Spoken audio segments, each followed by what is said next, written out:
전설야담. 장마 덕분에 후궁이 된 여인. 통촉하다. 단어 어원. 박명원은 몸가짐에 절도가 있고 검소하며 운치 있는 인물이었습니다. 또한 글씨를 잘 써서 나라에 큰일이 있을 때면 금옥 보책명정서관을 맡는 등 여러모로 임금에게 신임을 받았습니다. 그런 그가 1786년 여름 어느 날 깊은 시름에 잠겼습니다. 이를 어쩌나. 내가 그토록 호언장담했는데 전하께 뭐라 아랜단 말인가.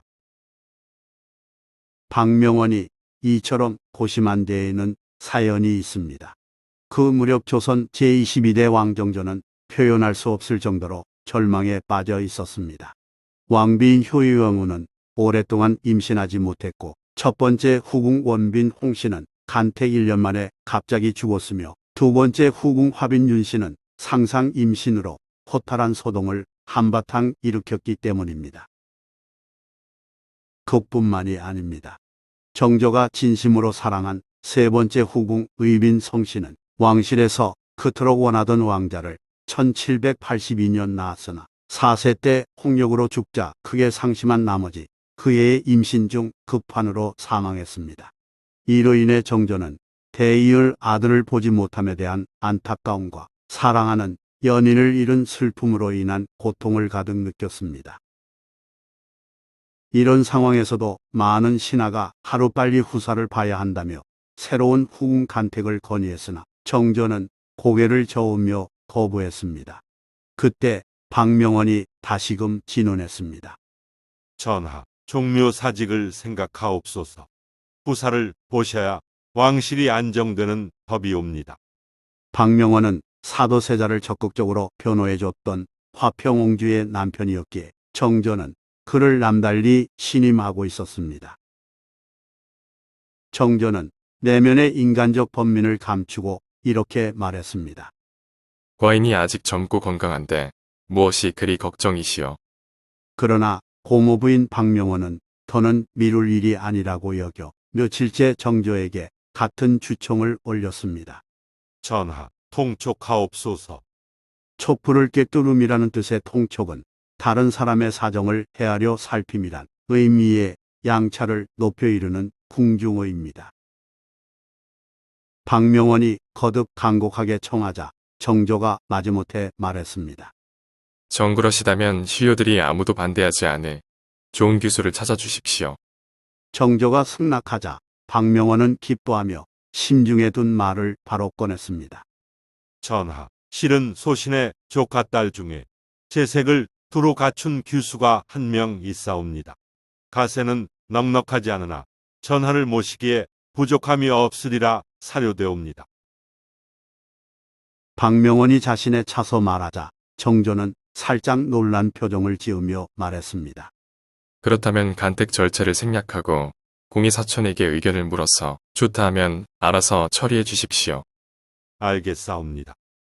정조로부터 이를 위임받은 박명원은 퇴궐 즉시 사촌의 집을 찾아가서 의논했습니다.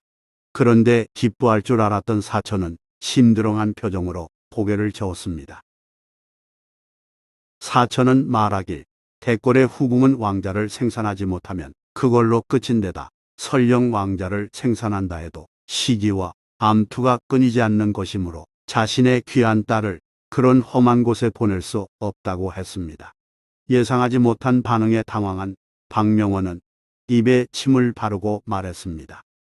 이보시게. 이 일이 성사되면 가문의 영광 아닌가. 그렇지만 사촌은 비록 가난한 형편일지라도 곱게 기른 딸 자식을 팔아 가문을 빛낼 마음이 없다면서 단호히 거절했습니다. 이후 몇 차례 말이 더 오갔으나 아무 소득이 없었기에 박명원은 혀를 차며 자리에서 일어섰습니다. 평안감사도 저 싫으면 그만이라는 속담도 있으니 자네 생각이 정 그렇다면 어쩌겠는가. 내 이만 돌아가겠네. 말은 그렇게 하고 나왔지만 박명원은 그날부터 혼자 속을 끓이기 시작했습니다. 임금에게 사촌 조카 딸이라고 말해 놓았기에 다른 대책이 없었던 까닭입니다.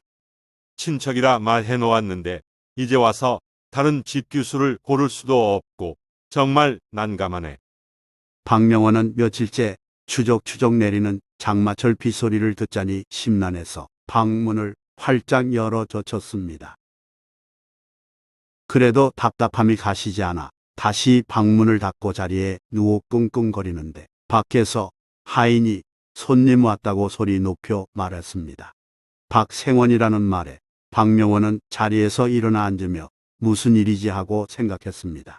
박생원은 박명원의 먼 친척으로 경기도 여주에서 농사지으며 살았고 가끔 한양에 올라와서 며칠씩 박명원 집에 묵곤 했습니다.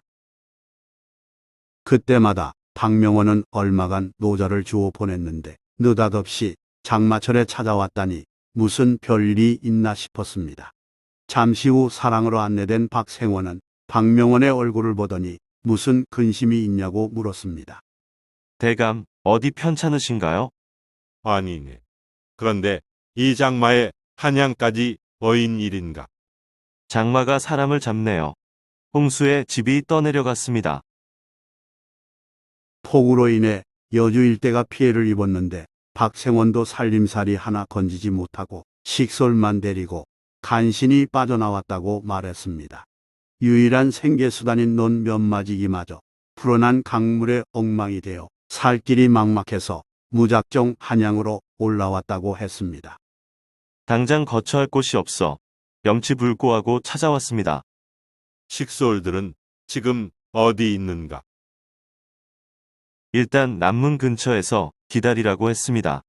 이제 날이 어두워질 텐데 다 큰 딸 자식을 그런 곳에 두고 와서 마음이 놓이질 않는군요.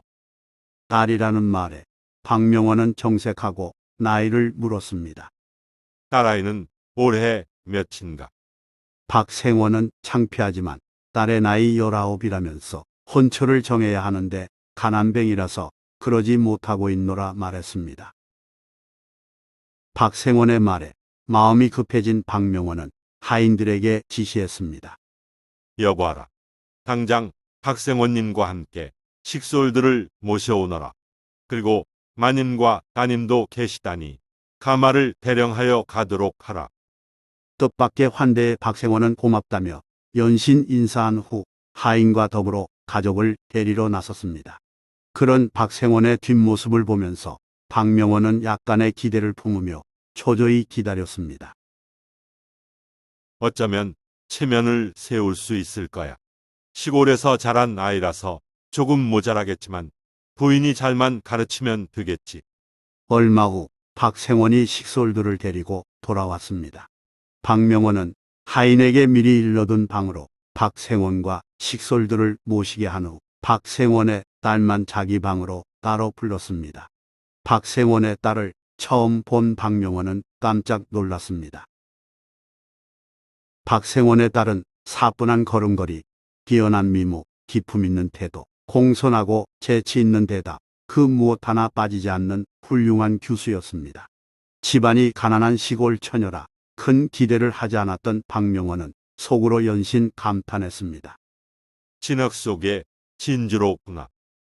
박명원은 박생원에게 딸 교육을 잘 시켰다면서 자리 잡힐 때까지 편히 쉬라고 말했습니다. 속사정을 모르는 박생원은 박명원의 말에 감격하며 안심하고 쉬었습니다. 며칠 후 박명원은 정조를 아련하여 말했습니다.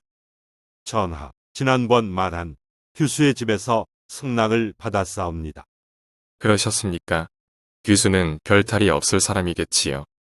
후궁 간택을 두고 신하들의 말이 많은 터라 정조는 집안이든 인물된 댐이든 무난한 여인을 원했습니다.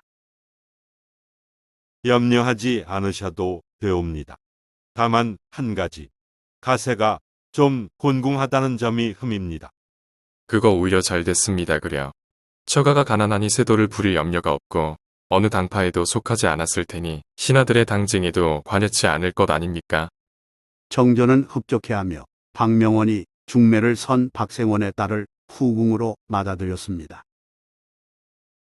박생원의 딸은 형식적으로 상간택을 거쳐 후궁이 됐으나 박명원의 적극적 추천 덕분에 사실상 사전에 내정됐습니다.